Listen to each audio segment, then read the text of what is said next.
You know, deep in the foothills of the French Pyrenees, there's this tiny little village that for the last 70 years or so has been at the very center of a wild, wild treasure hunt. We're talking secret codes, buried fortunes, and huge conspiracies. So let's just dive right in, shall we? This is the mystery of Rennes-le-Château. And really, it all boils down to this one simple, kind of baffling question about the village priest, a guy named Bérenger Saunière. How on earth did this man, living in the absolute middle of nowhere, suddenly get so ridiculously rich? So, we're going to peel back all the layers of this incredible legend and find out what was really going on. Because believe me, the truth behind this whole treasure story is in its own way more fascinating than the myth itself.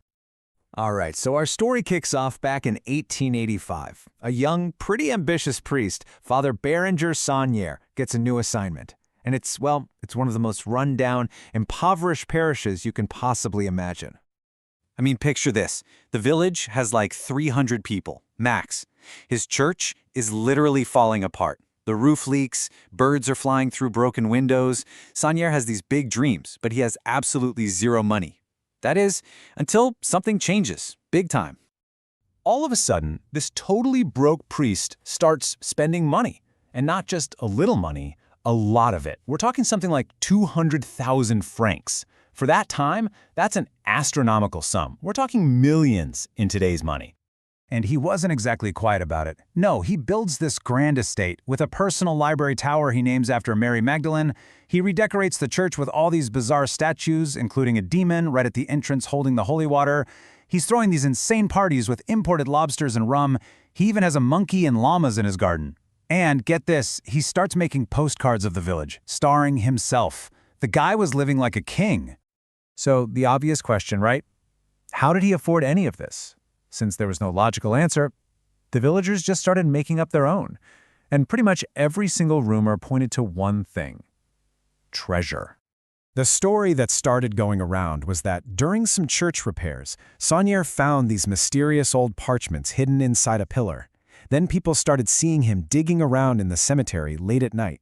Had he found the lost treasure of the Cathars? You know, the medieval sect that was wiped out by the church? Or could it have been the Holy Grail itself? I mean, the theories were just epic. And to pour some gasoline on the fire, there was his housekeeper and closest confidant, Marie Denarno.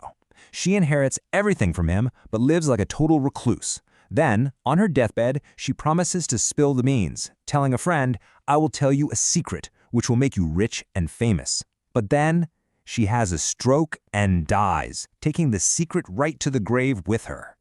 Now, the guy who inherited the estate from Marie, a hotel owner named Noël Corbu, he's the one who really blows the story up. He starts telling everyone that Marie told him the secret. Saunière found the lost treasury of a 13th century French queen. He even made recordings of this story to play for his guests, turning the village into a full-on tourist trap for treasure hunters. Okay, so now we're jumping forward into the 20th century. And this is where a little local treasure hunt just snowballs into a massive, global conspiracy theory, one that a lot of you are probably going to recognize.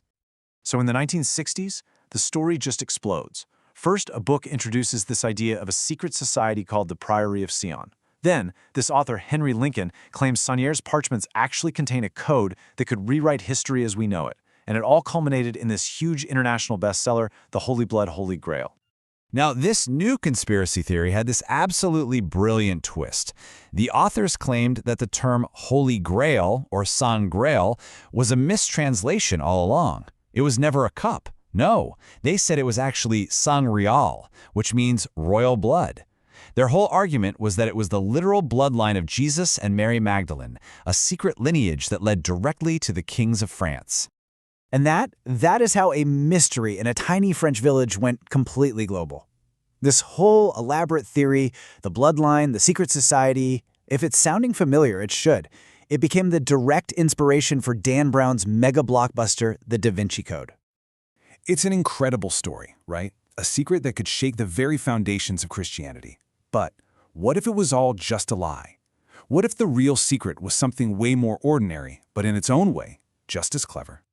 You know, the truth started to come out when investigators actually looked into Saunière's church trial, a trial he fought for years. And the evidence they found there had nothing to do with treasure or bloodlines. Nope, it all pointed to the local post office. Remember his housekeeper, Marie? And how she was picking up as many as 150 letters every single day? Well, turns out those letters weren't filled with secret codes. They were filled with cash. Saunier's big secret wasn't buried treasure. It was something called trafficking in masses, which is basically a fancy term for a really clever mail-order scam. He was getting paid to say thousands and thousands of prayers in masses for people all over Europe, way more than any one person could ever possibly perform. And his system? It was simple, but it was genius. He put ads in religious magazines all over Europe, painting himself as this poor priest in a desperate parish. The money just flooded in. He'd perform the 3 masses a day he was legally allowed to, and he just pocketed all the cash from the thousands of others. The guy wasn't a treasure hunter. He was a very, very successful con artist. Okay, so if the real story is just a grubby little scam, why has this grand conspiracy theory about Rennes-le-Château not only survived, but actually thrived? Well, it's because pretty much everyone involved had a really good reason to keep the more exciting story going. Marie needed to keep her new landlord, Noël Corbu, interested in the estate so she wouldn't get kicked out.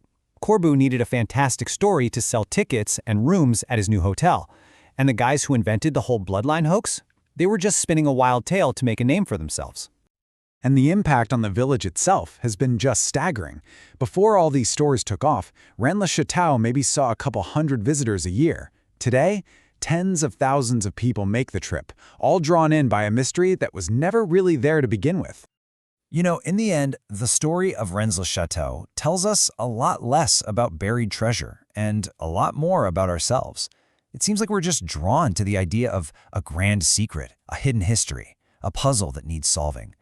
And it kind of leaves us with one final thought. Maybe, just maybe, a really great story is a treasure all on its own.